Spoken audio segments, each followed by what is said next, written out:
Quando o ChatGPT foi lançado em 30 de novembro de 2022, muita gente disse que com ele as pessoas começariam a ficar intelectualmente preguiçosas, pois entregariam à inteligência artificial até tarefas que poderiam fazer sem dificuldade.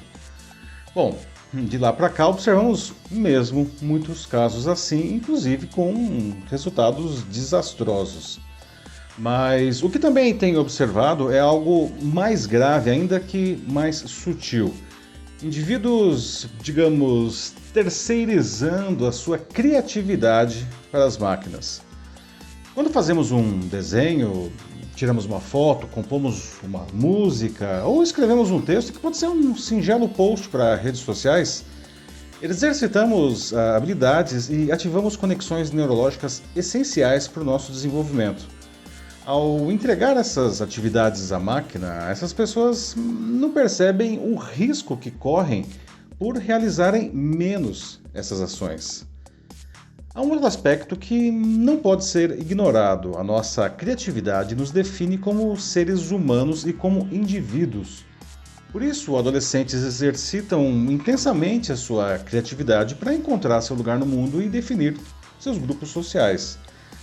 A inteligência artificial generativa é uma ferramenta fabulosa, né, que está apenas dando seus passos iniciais. E por mais que melhore no futuro breve, e melhorará exponencialmente, suas produções resultam do que essas plataformas aprendem de uma base gigantesca que representa a média do que a humanidade sabe. Ao entregarmos aos robôs não apenas as nossas tarefas, mas também a nossa criatividade, ameaçamos a nossa identidade e a nossa humanidade. Esse é um ótimo exemplo de como usar muito mal uma boa tecnologia. E, infelizmente, as pessoas não estão percebendo isso. Eu sou Paulo Silvestre, consultor de mídia, cultura e transformação digital, e essa é mais uma pílula de cultura digital para começarmos bem a semana, disponível em vídeo e em podcast. Assim como nossa carga genética, algo que nos diferencia dos outros indivíduos são as nossas ideias. Apesar de fazermos isso naturalmente, ter uma ideia original é um processo complexo que combina tudo que aprendemos em nossa vida com os estímulos que estivermos recebendo no momento. Além disso, ela é moldada pelos nossos valores, que são alinhados com os grupos sociais a que pertencemos. E nossa subjetividade ainda refina tudo isso. Agora mesmo, a mais fabulosa inteligência artificial possui apenas a primeira dessas etapas para suas produções, que é o que aprendeu da sua enorme base de informações coletadas das mais diferentes fontes. E é por isso, aliás, que a qualidade do que produz depende implicitamente da qualidade dessas fontes.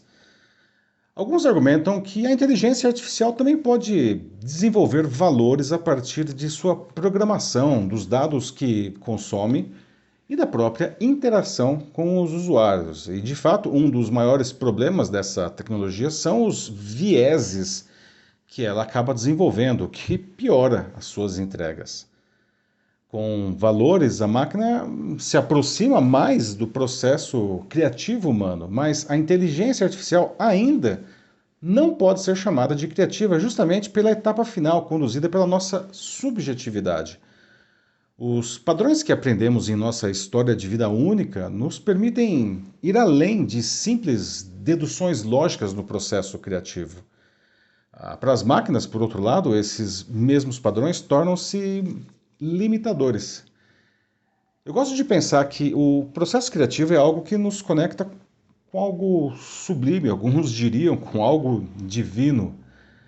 Quando eu produzo, por exemplo, um conteúdo como esse aqui mesmo, eu combino grande quantidade de informações que eu coletei para essa tarefa com o que eu aprendi ao longo da minha vida, mas a fagulha criativa, que faz com que isso não seja uma composição burocrática e chata, bom, assim pelo menos eu espero, só acontece ao me abrir intensamente para a minha sensibilidade. Eu jamais entregaria isso a uma máquina, porque isso me define e me dá um grande prazer. Agora vejam isso. Em seu livro Tecnologia versus Humanidade, de 2017, Gerd Leonhard, que ele questiona, anos antes, aliás, do chat GPT vir ao sol, como nós humanos devemos abraçar a tecnologia sem nos tornarmos parte dela, né? E para esse futurólogo alemão, precisamos definir quais valores morais devemos defender antes que o ser humano altere o seu próprio significado pela interação com as máquinas. Essas não são palavras vazias. Basta olhar nosso passado recente para ver como a nossa interação incrivelmente intensa com a tecnologia digital nos transformou nos últimos anos, a começar pela polarização irracional que fraturou a sociedade. O mais terrível disso tudo é que as ideias que nos levaram a isso não são nossas, e sim de grupos que se beneficiam desse caos. Eles souberam manipular os algoritmos das redes sociais para disseminar suas visões, não de uma maneira óbvia e explícita, mas distribuindo elementos aparentemente não relacionados, mas cuidadosamente escolhidos, para que as pessoas concluíssem coisas que interessavam a esses poderosos. E uma vez que essa conclusão acontece, fica muito difícil retirar essa ideia da cabeça do indivíduo, pois ele pensa que ela é genuinamente dele. Se as redes sociais se prestam até hoje a distorcer o processo de nascimento de ideias, a inteligência artificial pode agravar esse quadro na etapa seguinte, que é a nutrição dessas mesmas ideias. Como uma plantinha, elas precisam ser regadas para que cresçam com força. Em um artigo publicado na semana passada, a professora da PUC de São Paulo, Lúcia Santaella, que é uma autoridade global em semiótica, argumenta que o nosso uso da inteligência artificial generativa criou um novo tipo de leitor, que ela batizou de leitor iterativo. Afinal, nós não lemos apenas palavras, a gente lê também imagens, gráficos, cores, símbolos, a própria natureza. Bom, com a IA generativa, entramos em um processo cognitivo inédito pelas conversas com essas plataformas. E, segundo a Lúcia, o processo iterativo avança por refinamentos sucessivos e os chatbots respondem tanto pelo que sabem quanto pelos estímulos que recebem. Dessa forma, quanto mais iterativo for o usuário sobre o que deseja, melhores serão as respostas.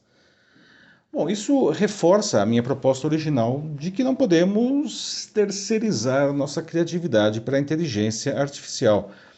Até mesmo a qualidade do que ela nos entrega depende do nível de como nos relacionamos com ela. Temos que nos apropriar das incríveis possibilidades da inteligência artificial como ferramenta que provavelmente potencializará pessoas e empresas que se destacarão nos próximos anos. Mas não podemos abandonar a nossa criatividade nesse processo. Pelo contrário, aqueles que mais se beneficiarão das máquinas são justamente os que maximizarem a sua humanidade. É isso aí, meus amigos. Já tinha pensado nisso tudo? E já que estamos usando a inteligência artificial no seu cotidiano, como que ela é feita? Ou você ainda não começou a fazer isso? E se estiver, não, como que você está fazendo isso? Cuidado para não passar para a máquina o que não deve. Não. Se você quiser debater sobre isso na sua empresa ou instituição, mande uma mensagem aqui para mim que vai ser um prazer conversar com vocês. Eu sou Paulo Silvestre, consultor de mídia, cultura e transformação digital. Um fraternal abraço. Tchau.